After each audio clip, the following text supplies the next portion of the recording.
Hi, I'm John Green. Welcome to my salon. This is Mental Floss on YouTube, and this is my glabella, the area between my eyebrows. And that's just the first of many things that you may not have known had names until today.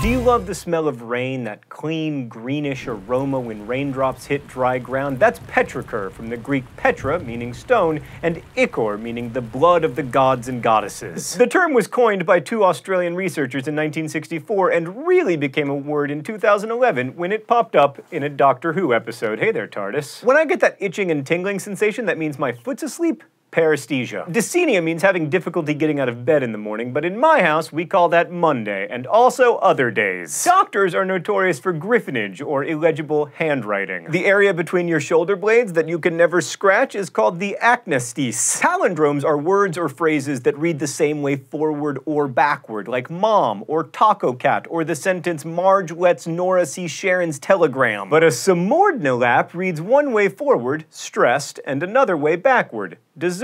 Other examples include diaper, parts, and of course, subordinate itself. Aphthongs are silent letters in words like knife, or fight, or Django. This might be something that you already canoe. By the way, never forget, 6 miles of canoeing, 1 micromort. If your house has a neatly manicured front lawn and an overgrown mess in the back, you've got yourself a lawn mullet. That's not really a word, but we're into it. Your Google ganger is the person with your name who shows up in Google search results when you Google yourself. Like, for me, there is a John Green who is known as one of the 4 horsemen of Sasquatchery. Then there's John Green the realtor, who has johngreen.com, my mortal enemy, and of course, John Green with the mustache. Fans of the television program Phineas and Ferb, which is to say humans, all know that those plastic or metal things at the end of shoelaces are called aglets. But you might not know that the metal thing that holds your eraser to the end of your pencil is called a ferrule. Not the wild cat kind, obviously. When you're playing chess and every possible move is to your disadvantage, the situation is called a zugzwang, which, by the way, also happens sometimes when you're playing Connect 4. Zombie Fairy's in a bit of a zugzwang right now, because if she goes over here, she's gonna get attacked by Trollface, over here by a pirate, and up here, a bunch of dogs. Scroop is the rustling, swooshy sound that ball gowns make. More generally, it's the sound produced by the movement of silk. That thing you use to dot a lowercase letter I is called a tittle. The plastic table-like item found in the middle of a pizza box is called a box tent and was patented in 1983.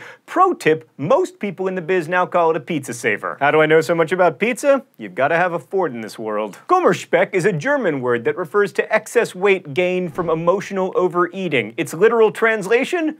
Grief bacon. That's another 25 cents toward the staff pork chop party. If you're packing on the Kummerspeck, you might be feeling crapulous, though it sounds like a word invented by a middle schooler in the 1990s. Crapulous dates back to the 1530s, when it was used to describe that gross, nauseated feeling that you get from eating or drinking too much. The small triangular bump on the inside corner of each eye is called the caruncula. The depressed area of skin under your nose and above your upper lip is called the philtrum, and niddick is the technical term for the nape of your neck. Obsessive nose picking is called rhinotelexomania. Peladophobia is the fear of bald people. It is most frequently suffered by balding people. Don't worry, James Madison. You die before you go bald. Pantherophobia is the fear of your mother-in-law, which I don't have. I would tell you if I did. I don't. I promise. I don't. No. What are you talking about? I do not. No. She's awesome. She really is awesome, actually. And arachibutyrophobia is a real mouthful of a word that means the fear of peanut butter sticking to the roof of the mouth. Scandinavery means deceit or trickery by Scandinavians. Like so many great 20th century words, we have James Joyce to thank for that one, and of course, the deceitful Scandinavians. The indent on the bottom of a wine bottle is called a punt. And a graph is the wire cage that keeps the cork in a bottle of champagne. Barm is the foam on a beer. Encounter too many punts, graphs, and barms in one night, and you'll have the zings, or a peppy name for a hangover. Some people have started calling the cardboard sleeve that comes wrapped around your coffee a zarf. I'm now going to be one of those people. The string of typographical symbols that comic strips use to indicate profanity is called a grawlix. Yeah, it is. What are you gonna do about that, Mark?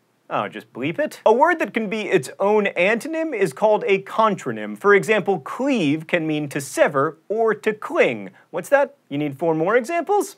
I will provide some. Off means deactivated, as in to turn off, but it also means activated, as in the alarm went off. Weather can mean to withstand or come safely through, or it can mean to be worn away. If you seed your lawn, you add seeds, but if you seed a tomato, you remove them, and left can mean either remaining or departed. When you're outside on a cold day and you can feel the warmth of the sun, you're experiencing a moment of apricity. A compulsive book thief or hoarder is a biblioclept. Thomas Edison had 5 dots, like the ones you see on dice, tattooed on his left forearm. This pattern is properly, although almost never, referred to as a quincunx. It is now gang-affiliated, making Tommy Edison an OG. You probably already know the meaning of schadenfreude, but another super-specific German word, Vorfreude, describes a kinder, less terrible feeling. The joy you feel when thinking about good things that will happen. A person known by one name, like Adele or Moby or Voltaire or Madonna, is mononymous. By the way, just for the record, Adele, Lori Blue Adkins, Richard Melville Hall, Francois Marie Arouet, and Madonna. It's just Madonna. And let's run out the clock today with some old-timey collective nouns from James Lipton's wonderful book, An Exaltation of Larks. A group of ponies is called a string. An assembly of ferrets is a business, and it is very serious business indeed. A group of jellyfish? That would be a smack. It's a gam of whales, or you might have a murder of crows, or an unkindness of ravens.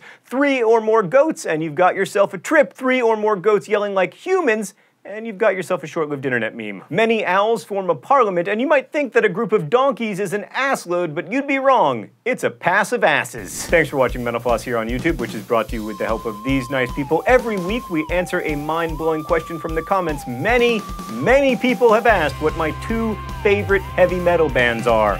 I'm not going to tell you. I would tell you, but then I would have to Iron Maiden you. Remember, Mental Floss isn't just a YouTube channel, it's also a real live magazine, and there's an amazing online store where you can get anything for 15% off if you enter the code YouTubeFlossers. Also, submit your amazing questions to comments, and I will answer as many of them as I can. Thanks again for watching, and DFTBA.